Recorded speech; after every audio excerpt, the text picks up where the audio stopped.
So today we are making Aglio e Oglio. Nice. I wrote it down for her. I had no idea how to pronounce it. So it's Italian. It means oil and garlic. Or garlic and oil. Sorry. I messed that up. There's two words and I said them backwards.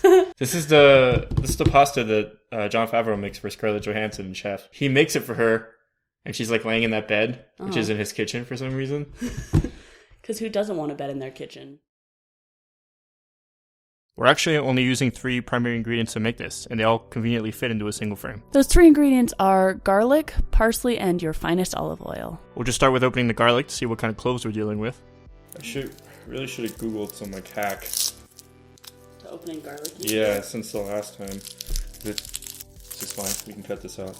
We have 7 small to medium-sized pieces. Here are some random moving hands for size reference. It just needs to be thinly sliced so that it roasts nicely in our pan later, and that way you don't get chunks of raw garlic.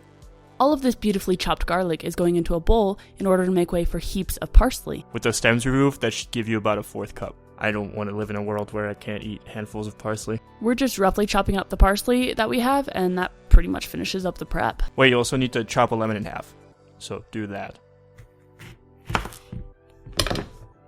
Moving on to the stove, we're just bringing a pot of water to a boil. Just, putting some salt and oil in there. Pretty standard stuff. I hear putting oil in water doesn't actually stop the pasta from sticking together, but I've been doing it all my life, so I'll be damned if I'm going to stop now. Once the water is boiling, we're going to add in a 1/2 pound pasta. This box is a pound, so pretty easy math. This is not the most efficient way to do this. It's not. I'm committed to doing it this way. That's fine. I wanted to use my hands anyway.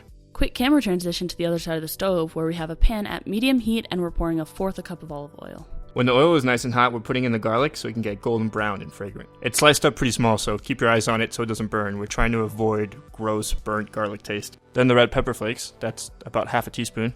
Put that in right before your garlic gets golden brown. Off camera, we strained our pasta once it was cooked al dente, and we saved a 1/4 cup of pasta water it was cooked in to use for later.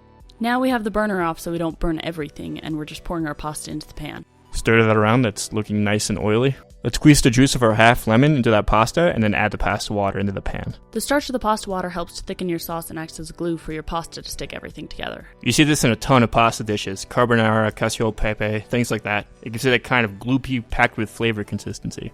After that, the parsley. Mix it around in your pasta, give it some color. Also season your pasta, don't be a heathen. Here it is on the trusty serving counter. Looks delicious, just like Jon Favreau used to make. Let's get a nice bowl's worth here. I'm going to try to eat it. Well, that's the easy part. We can shut off the camera. Nobody needs to see that.